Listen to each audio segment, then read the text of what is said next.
صلی اللہ تعالی علیہ وسلم۔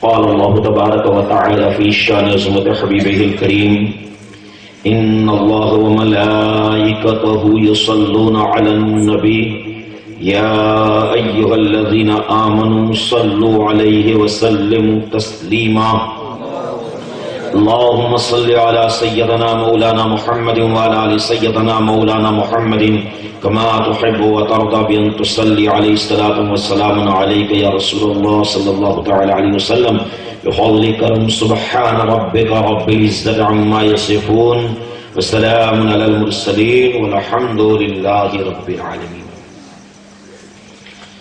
السلام علیکم ورحمۃ اللہ وبرکاتہ۔ الحمد للہ رب العالمین والعاقبۃ للمتقین والصلاة والسلام علی رسولہ محمد وعلی آلہ واصحابہ اجمعین، اما بعد فاعوذ باللہ من الشیطان الرجیم، بسم اللہ الرحمن الرحیم، وعلمک ما لم تکن تعلم۔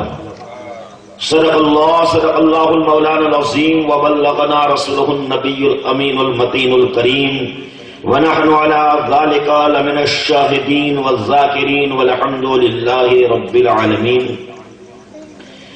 محترم سامعین اور عزیزان ملت اسلامیہ، آئیے سب سے پہلے ہم اور آپ تمامی حضرات مل جل کر آقا انعامدار مدنی تاجدار وہ دانائے سبل ختم الرسل مولائے کل کے جس نے غبار راہ کو بخشا، فروغ وادی سینہ نگاہ عشق و مستی میں وہی اول وہی آخر، وہی ظاہر وہی باطن، وہی یاسین وہی طٰہٰ، وہی قرآن وہی فرقان، کہ جس کا نام نامی اسم گرامی جناب احمد مجتبیٰ محمد مصطفیٰ صلی اللہ تعالی علیہ وسلم کی بارگاہ بے کس پناہ میں جھوم جھوم کر درود پاک کا نذران عقیدت پیش کرے اور پڑھے۔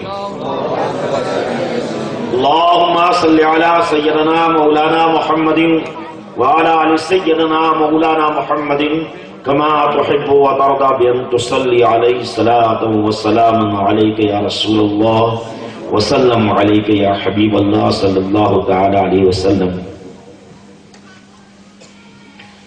بڑے لطیف ہے نازک سے گھر میں رہتے ہیں، بڑے لطیف ہے نازک سے گھر میں رہتے ہیں، میرے حضور میری چشم تر میں رہتے ہیں، میرے حضور میری چشم تر میں رہتے ہیں۔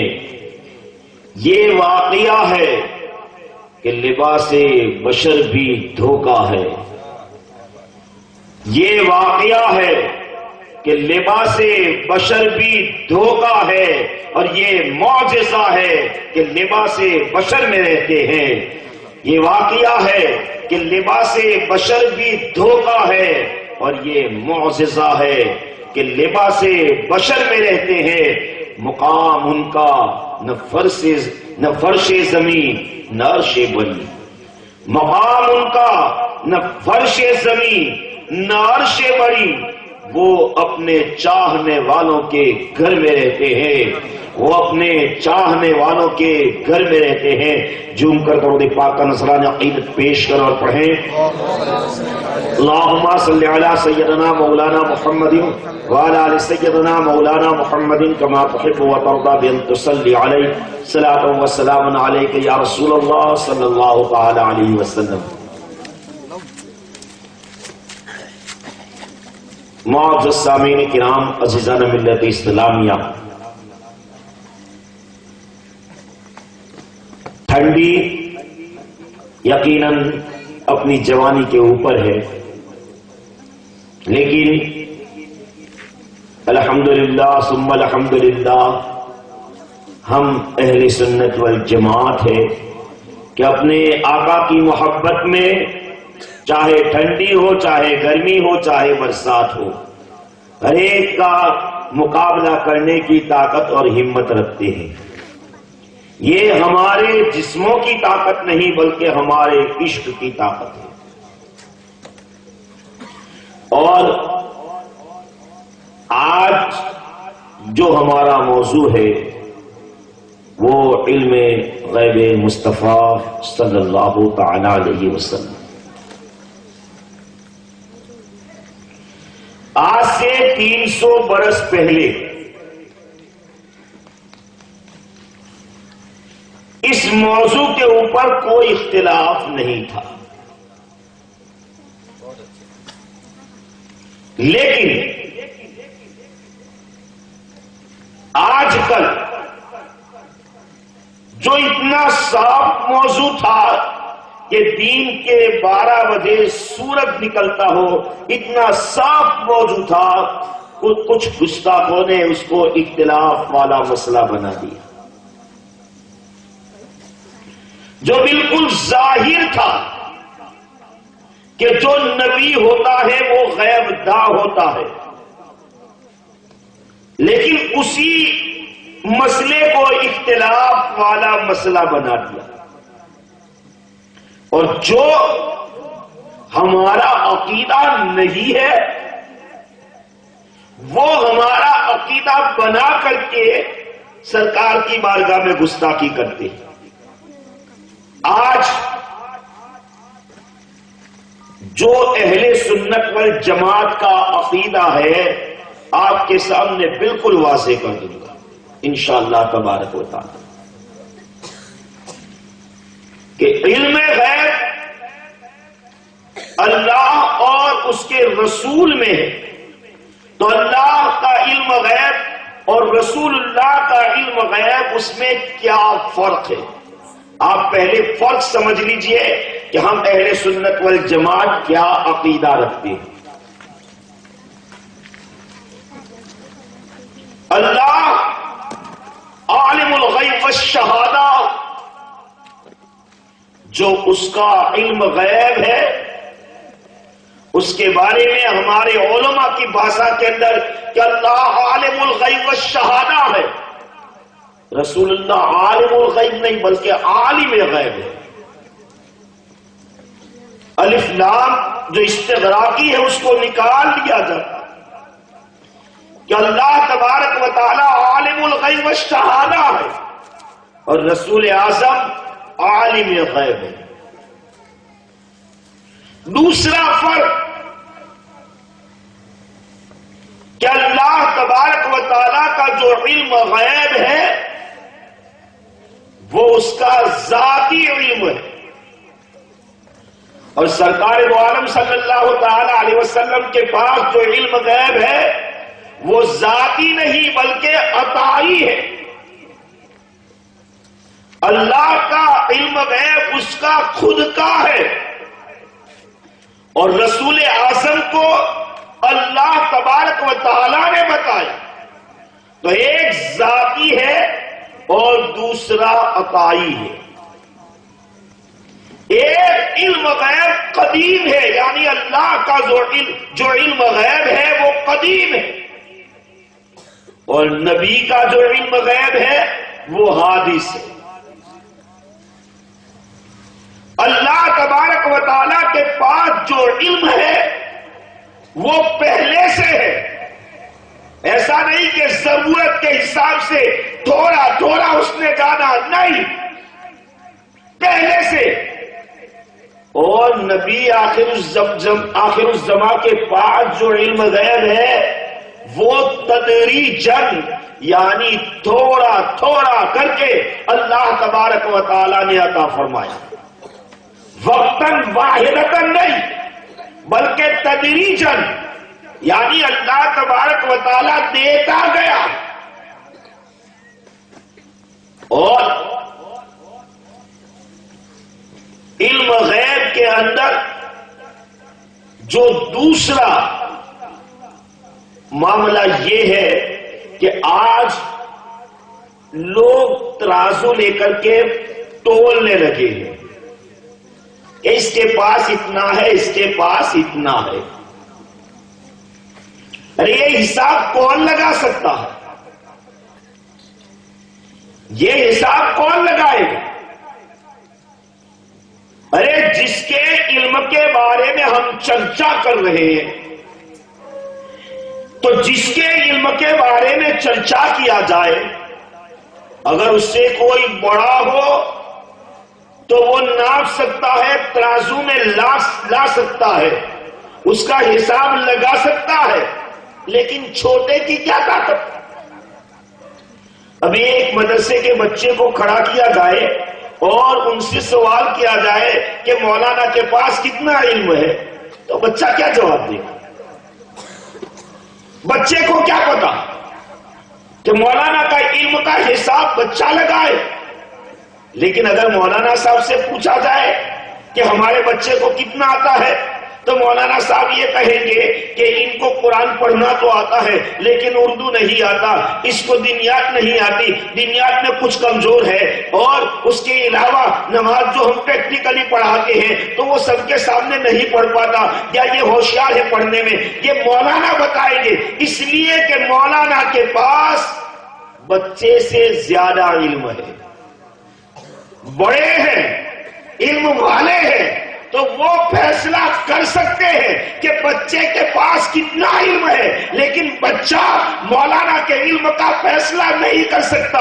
جب ایک بچہ مولانا کے علم کا فیصلہ نہیں کر سکتا تو ایک امتی نبی کے علم کا فیصلہ کیسے کرے؟ نعرہ تکبیر، نعرہ رسالت، جشن عید میلاد النبی، علماء اہل سنت۔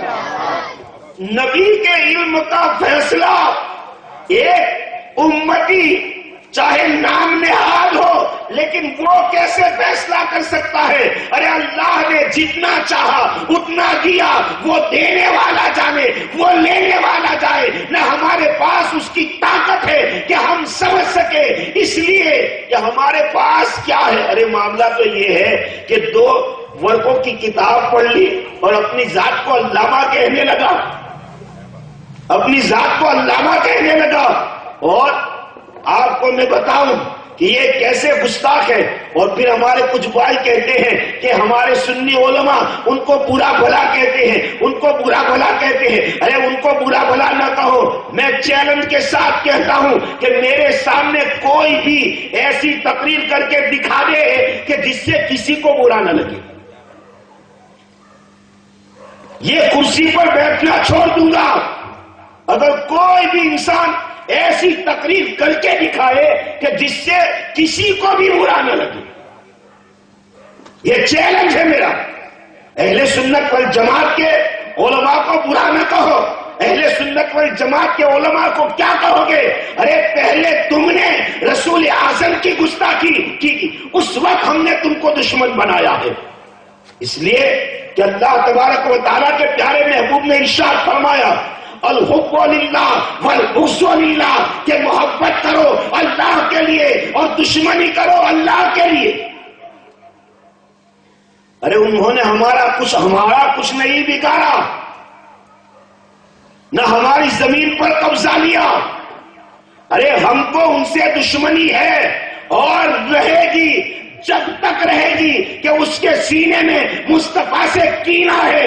اگر وہ کینہ نکال کر کے اپنے سینے کو مصطفیٰ کی محبت کا مدینہ بنا لے گا، قسم خدا کی اسی دن ہم سینے سے لگا لیں گے۔ لیکن یاد رکھو، جو مصطفیٰ کا نہیں ہو سکتا وہ کبھی ہمارا نہیں ہو سکتا۔ جو مصطفیٰ کا ہے وہ ہمارا ہے، اور جو مصطفیٰ کا نہیں کبھی بھی وہ ہمارا نہیں ہو سکتا۔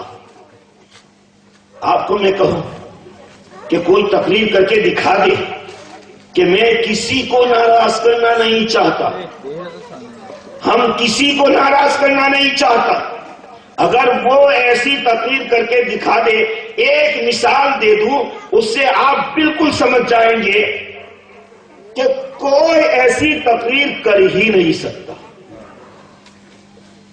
سب سے پہلے وہ کیا کہے گا؟ ارے سب سے پہلے وہ خطبہ پڑھے گا، اور خطبہ پڑھنے سے ایک بات، جو خطبہ کے اندر جو قرآن کی آیت پڑھے گا تو آیت پڑھنے سے پہلے اعوذ باللہ من الشیطان الرجیم کہے گا، اس لیے کہ یہ لازم ہے وَإِذَا قُرِئَ الْقُرْآنُ فَاسْتَعِذْ بِاللَّهِ، کہ جب قرآن پڑھو تو اعوذ باللہ پڑھو۔ کیا معنی ہے اس کا؟ یہ اللہ میں پناہ مانگتا ہوں شیطان مردود سے۔ تو آپ کس کو شیطان کہہ رہے ہیں؟ ارے اس کا نام تو عزازیل ہے، اس کا نام شیطان نہیں، اس کا نام عزازیل، تو اس کو شیطان بھی کہہ رہے ہو، اس کو مردود بھی کہہ رہے ہو، تو کیا اس کو برا نہیں لگے گا؟ ارے اس کو برا لگے گا، لیکن حقیقت کو سمجھ کہ اس کو شیطان کیوں کہا جا رہا ہے، اس کو مردود کیوں کہا جا رہا ہے۔ ارے سجدہ نہیں کیا تھا اس لیے نہیں، پورے واقعے کو سمجھنا کہ اللہ نے کہا سجدہ کرو آدم کا، سجدہ نہیں کیا تو اللہ تبارک و تعالیٰ نے یہ نہیں کہا کہ تم مردود، تم شیطان، بلکہ اللہ تبارک و تعالیٰ نے سوال کیا کہ عزازیل تو نے سجدہ کیوں نہیں کیا؟ تو اس نے کیا کہا؟ خلقتنی من نار وخلقتہ من طین، کہ اللہ تو نے مجھ کو آگ سے بنایا اور ان کو مٹی سے بنایا، تو مٹی سے آگ بلند ہوتی ہے، یعنی نبی کی گستاخی کی، تو نبی کی گستاخی کرنے کے بنا پر اللہ تبارک و تعالیٰ نے ارشاد فرمایا قال فاخرج منها فإنك رجيم وإن عليك لعنتي إلى يوم الدين۔ تو اللہ تبارک و تعالیٰ نے عزازیل کو شیطان بنا دیا، مردود قرار دیا، اس لیے کہ اس نے نبی کی گستاخی کی، تو پتا چلا نبی کی گستاخی چاہے جنات کرے چاہے انسان کرے، نبی کا گستاخ شیطان ہوا کرتا ہے۔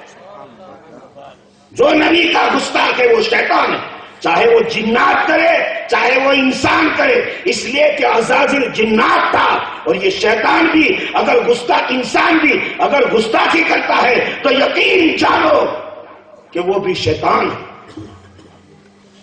تو شیطان کو مردود کہنا، گستاخ کو شیطان کہنا، ارے یہ تو سنت الہی ہے، اور اس کو برا کہنا یہ اللہ کے ساتھ تمہاری محبت ہے، اس کی بولتی ہوئی دلیل ہے۔ اس لیے کہ کسی سے محبت کرو اللہ کے لیے اور دشمنی کرو اللہ کے لیے، پتا چلا جو اللہ کا دوست ہے اس سے محبت کرو، اور جو اللہ کا دشمن ہے اس سے دشمنی رکھو۔ تو آؤ جس موضوع کے اوپر ہمیں جانا ہے کہ علم غیب، اللہ کا علم غیب اور رسول اللہ صلی اللہ تعالی علیہ وسلم کے علم غیب میں بہت بڑا فرق ہے۔ کچھ دنوں پہلے دو آدمی باتیں کرتے جا رہے تھے، ایک کہہ رہا تھا، میں پیچھے پیچھے سن رہا تھا کہ میں بمبئی میں گیا تو ایک مولانا نے رسول اللہ کو اللہ سے زیادہ بڑا بنا دیا، معاذ اللہ سب معاذ اللہ۔ سوچو کچھ دیر کے کہ اللہ اللہ اللہ اللہ ہے، وہ خالق، رسول اللہ مخلوق، اللہ مالک، رسول اللہ مملوک، اللہ رازق، رسول اللہ مرزوق، اللہ معبود، رسول اللہ بندے۔ تو کبھی بھی کسی حال میں بھی خالق اور مخلوق، رازق اور مرزوق، معبود اور بندہ برابر ہو ہی نہیں سکتے۔ یہ اہل سنت والجماعت کا عقیدہ ہے، کبھی بھی برابر نہیں ہو سکتے۔ لیکن یاد رکھو ہمارا جو ایمان ہے کہ رسول اعظم خدا نہیں ہے، لیکن یقین جانو رسول اعظم خدا سے جدا بھی نہیں ہے، جدا بھی نہیں۔ علم غیب مصطفیٰ کبھی بھی اللہ کے برابر نہیں ہو سکتا، زیادہ کا تو سوال ہی نہیں، اللہ کے برابر بھی نہیں۔ یہ ہمارا ایمان، ہمارا عقیدہ۔ لیکن اگر کوئی بیوقوف ناپنے لگ جائے کہ اتنا ہے یہ جان کے وہ نہیں جانتے، ارے اس کی کیا جرأت اور ہمت، اور وہ کیا بتائے گا؟ لوگوں کو دھوکہ دینے کے لیے قرآن کی آدھی آیت پڑھ لیتے ہیں۔ ایک بتا رہا تھا کہ دیکھو دیکھو قرآن میں ہے عالم الغیب فلا یظہر علی غیبہ احدا، کہ وہ عالم الغیب والشہادہ اللہ اپنا چھپا علم کسی کے سامنے ظاہر نہیں کرتا۔ ہمارا بھولا بھولا سنی مسلمان سمجھ گیا ارے یہ تو قرآن کی آیت ہے، لیکن آدھی آیت پڑھ کے وہ دھوکہ دینا چاہتا ہے۔ آدھی آیت سے کتنا دھوکہ ہو سکتا ہے؟ آپ قرآن کو اٹھائے، قرآن کے اندر ہے لا تقربوا الصلاۃ، نماز کے قریب تک نہ جاؤ۔ نماز پڑھنا تو درکنار، نماز کے قریب تک نہ جاؤ۔ اب اتنا کوئی لے کر کے چلے تو کافر ہو جائے، لیکن قرآن کہہ رہا لا تقربوا الصلاۃ وانتم سکارا، کہ نماز کے قریب تک نہ جاؤ جب تم نشے کی حالت میں ہو۔ تو یہاں بھی ہے عالم الغیب فلا یظہر علی غیبہ احدا الا من ارتضی من رسول، کہ وہ عالم الغیب والشہادہ اپنا چھپا علم کسی کے سامنے ظاہر نہیں کرتا مگر اپنے پسندیدہ رسولوں پر، یعنی اپنے پسندیدہ رسولوں پر وہ اپنا چھپا علم ظاہر کرتا ہے۔ ارے قرآن تو مصطفیٰ جان رحمت صلی اللہ تعالی علیہ وسلم کے علم غیب کے بارے میں کیا فرما رہا ہے؟ وما هو علی الغیب بضنین، کیا کہہ رہا اللہ تبارک و تعالی کہ میرا محبوب غیب کی باتیں بتانے میں بخیل نہیں، غیب کی باتیں بتانے میں بخیل نہیں۔ اپنے سلیم کا استعمال کرو کہ سخی کس کو کہتے ہیں، بخیل کس کو کہتے ہیں۔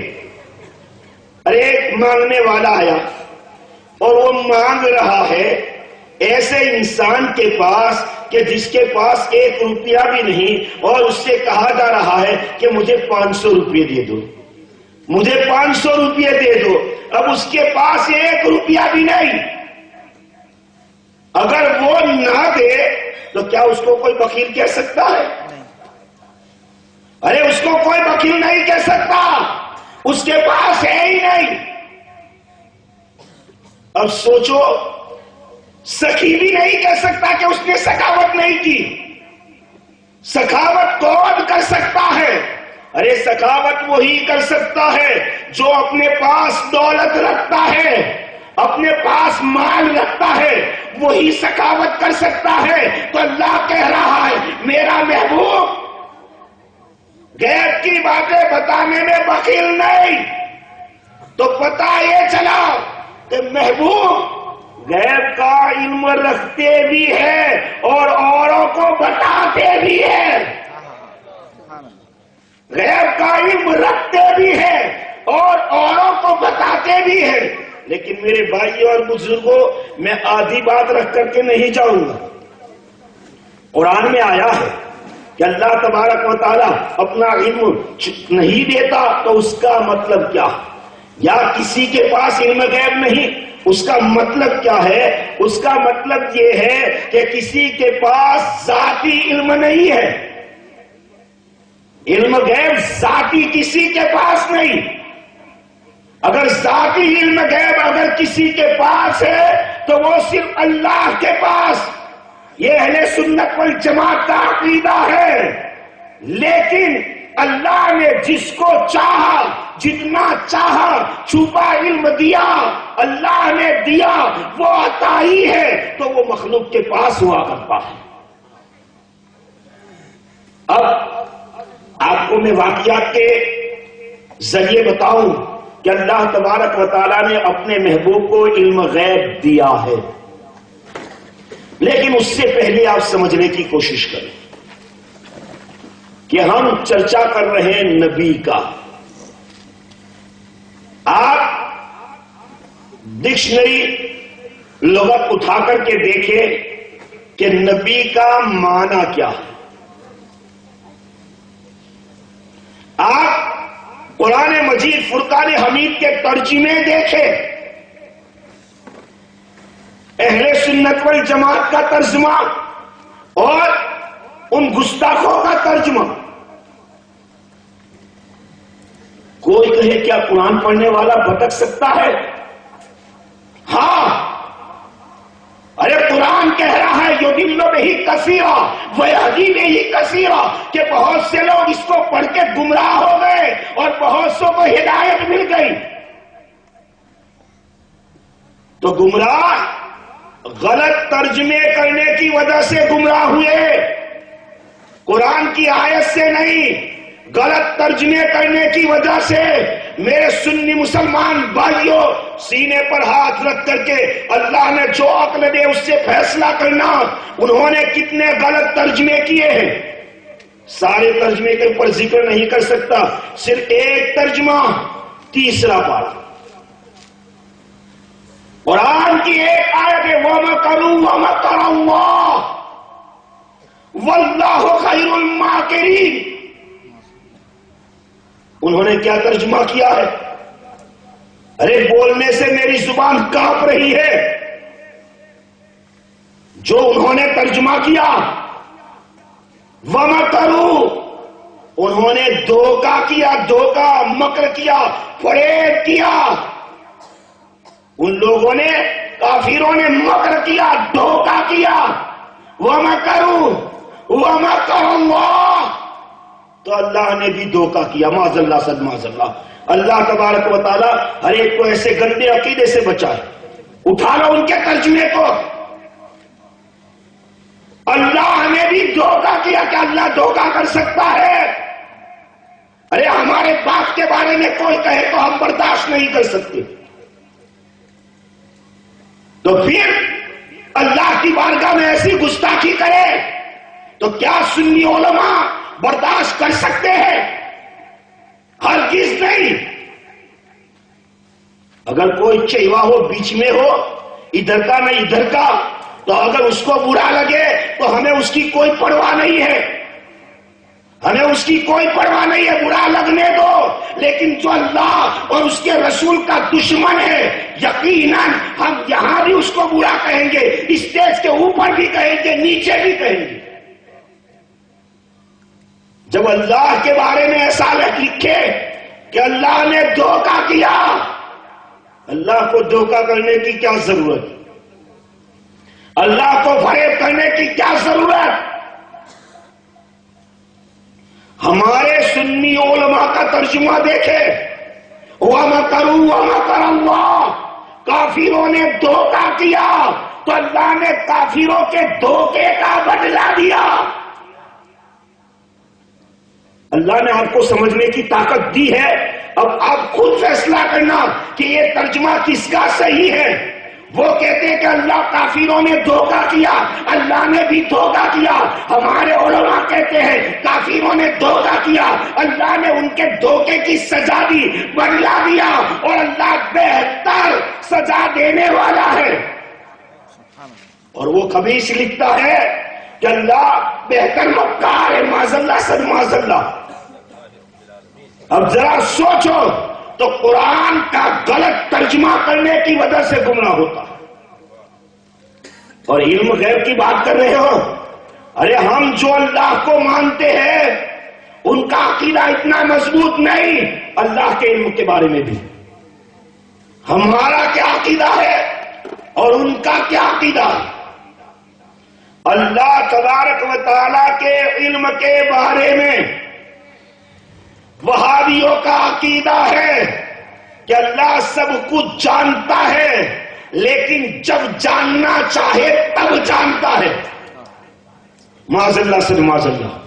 ان کا عقیدہ کہ اللہ سب کچھ جانتا ہے لیکن جب جاننا چاہے تب جانتا ہے.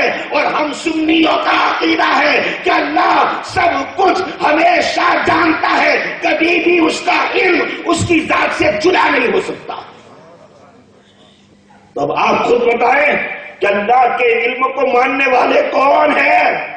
اہل سنت والجماعت. اہل سنت والجماعت. اور رسول اعظم صلی اللہ تعالی علیہ وسلم کے علم کے بارے میں تو ان گستاخوں نے جو گستاخی کی ہے, آپ کو میں بتاؤں کیا بتاؤں, میری زبان کانپ رہی ہے کہ میں انہوں نے جو کہا وہ آپ کو سناؤں, لیکن سمجھانے کے لیے تاکہ کوئی گستاخ آپ کے سامنے آئے تو آپ اس کو خاموش کر دو. رسول اعظم صلی اللہ تعالی علیہ وسلم کے علم غیب کے بارے میں لکھا کہ ایسا علم تو ایک جانور اور پاگل کو بھی ہے. معاذ اللہ سے معاذ اللہ. رسول اعظم کے علم کو پاگل اور جانور سے مشابہت دی, برابر کہا, مثال دی تو سمجھو ذرا. ارے ہم کو اگر کوئی پاگل کہے تو ہم برداشت نہیں کر سکتے, اور کسی جاننے کے بارے میں کیا جانتے ہیں, ارے یہ تو پاگل ہے چھوڑو, تو ہم برداشت نہیں کر سکتے. تو اب میں پوچھنا چاہتا ہوں کہ یہ پاگل لفظ کس نے کہا تھا؟ تاریخ اٹھاؤ, اتہاس کے پنوں کو پلٹو کہ مکہ کے کفار مصطفیٰ جان رحمت کو مجنون اور پاگل کہتے تھے, تو یقیناً اسی کافروں کے یہ چیلے ہیں جو اپنے پیشوا کی بات کو لوگوں کے سامنے کہتے ہیں. اب ذرا غور کرو, سوچو کہ ان کا عقیدہ کتنا گندا ہے, کتنا برا عقیدہ ہے. مصطفیٰ جان رحمت صلی اللہ تعالی علیہ وسلم سے کتنی عداوت ہے. اور بلکہ جو انہوں نے لکھا ہے, کیا میں بتاؤں, میری زبان جسم کانپ رہا ہے. ایک جگہ پر تو وہ لکھتا ہے بے وقوف کہ اللہ کے رسول سے زیادہ علم غیب تو شیطان کو. معاذ اللہ سے معاذ اللہ. ارے ایسے گستاخ کے لیے تو میں کہتا ہوں کہ جب شیطان کے پاس زیادہ علم ہے تو کیا ضرورت محمد رسول اللہ کا کلمہ پڑھنے کی؟ اپنے پیشوا کا کلمہ پڑھ لے. ہمیں ایسے مسلمانوں کی کوئی ضرورت نہیں, ہم اس کو مسلمان بھی نہیں کہتے. ارے مسلمان وہ ہے, ایمان والا وہ ہے جو مصطفیٰ جان رحمت صلی اللہ تعالی علیہ وسلم کو مان لے.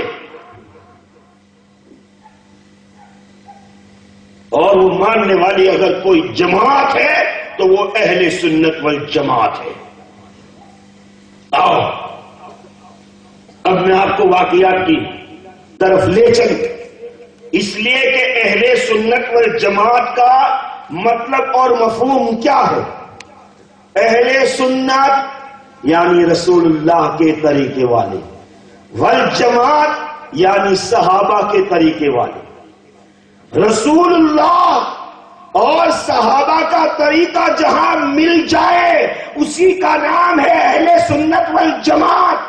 اس لیے کہ شریعت کے قانون تو ہم مصطفیٰ سے سیکھیں گے اور مصطفیٰ کی تعظیم کے طریقے ہم صحابہ سے سیکھیں گے.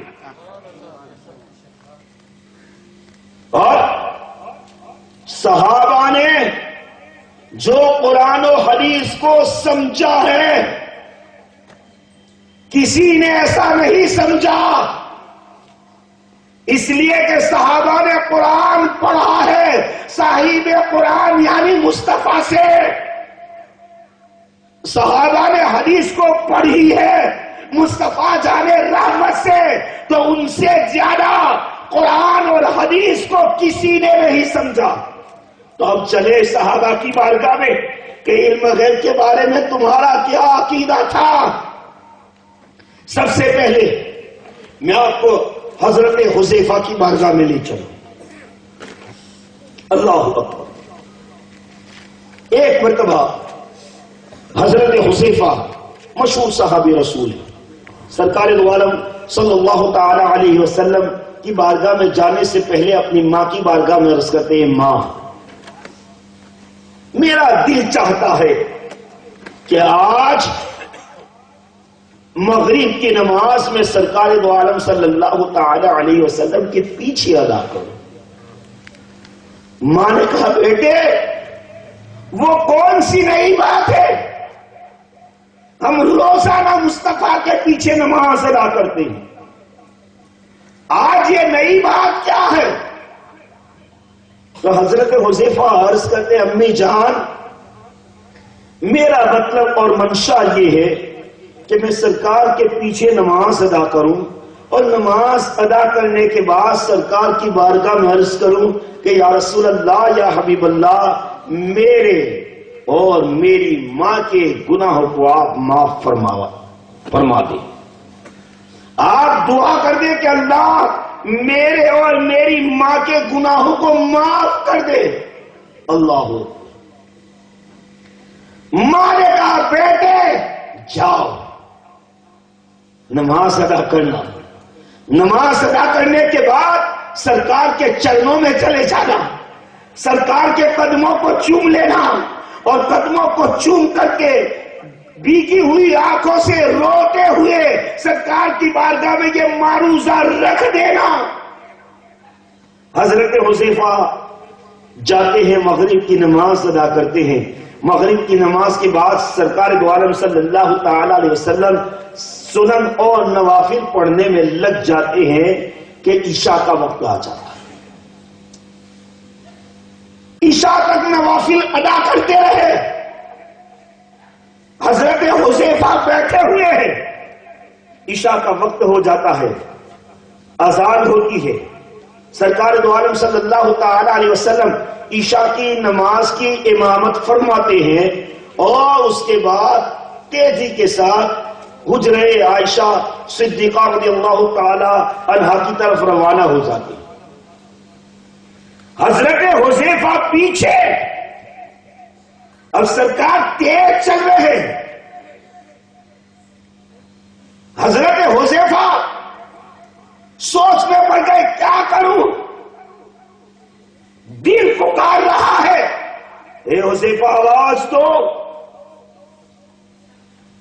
دل کہہ رہا ہے حذیفہ آواز دو، لیکن عشق کہہ رہا ہے اے حذیفہ ادب کا مقام،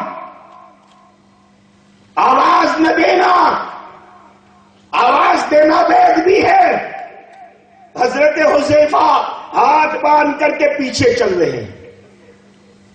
سرکار تیزی کے ساتھ جا رہے ہیں. حضرت حذیفہ پیچھے ہاتھ باندھ کر کے جب حجرے کے قریب میں پہنچے، سرکار نے پیچھے دیکھا.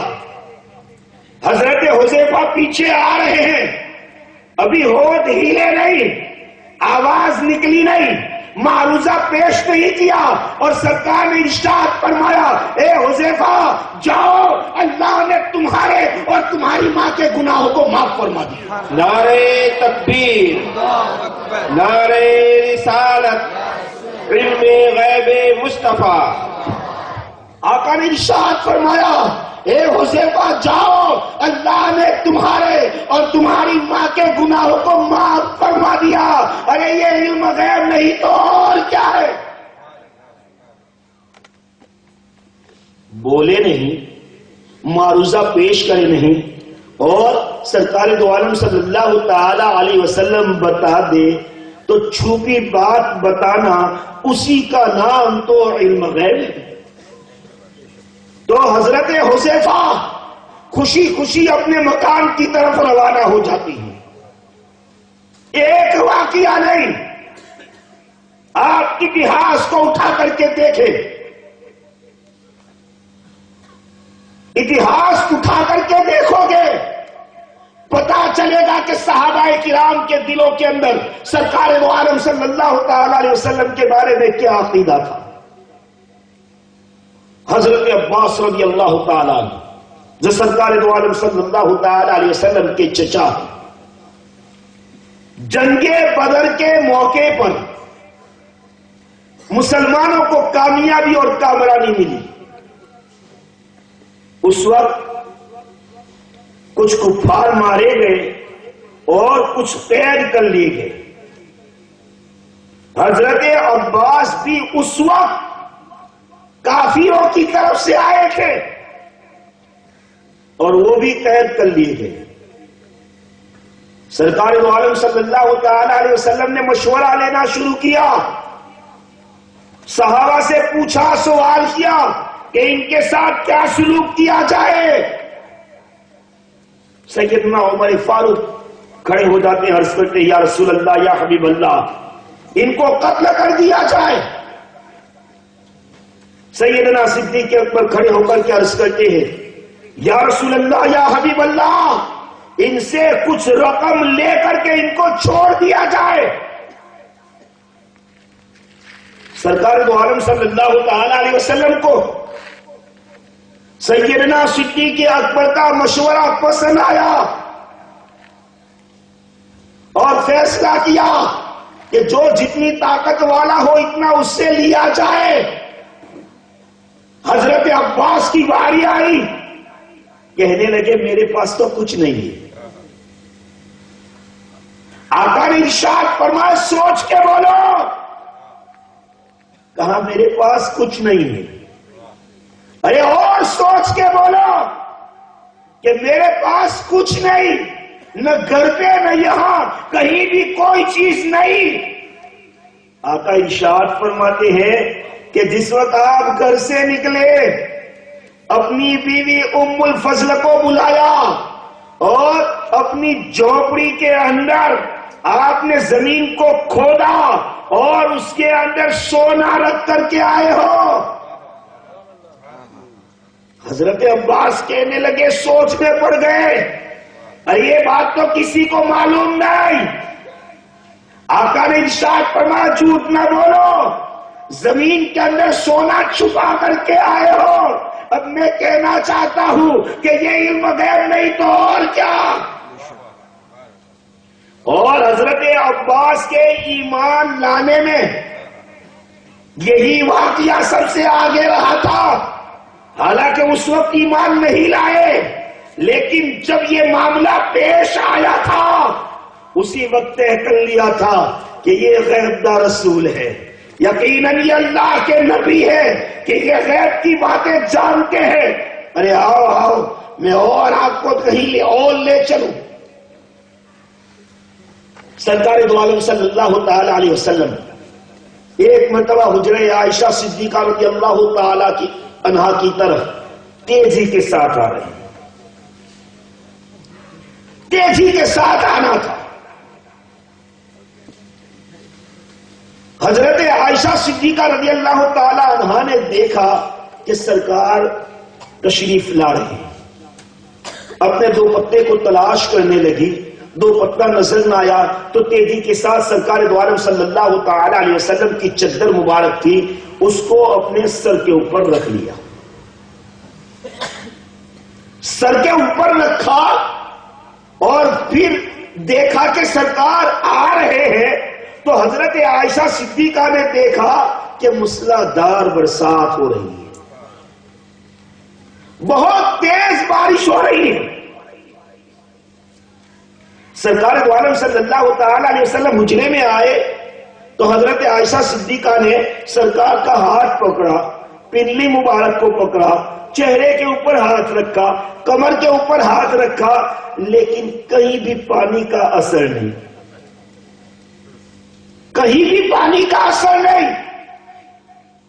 وہ سوچ میں پڑ گئی، تعجب کرنے لگی۔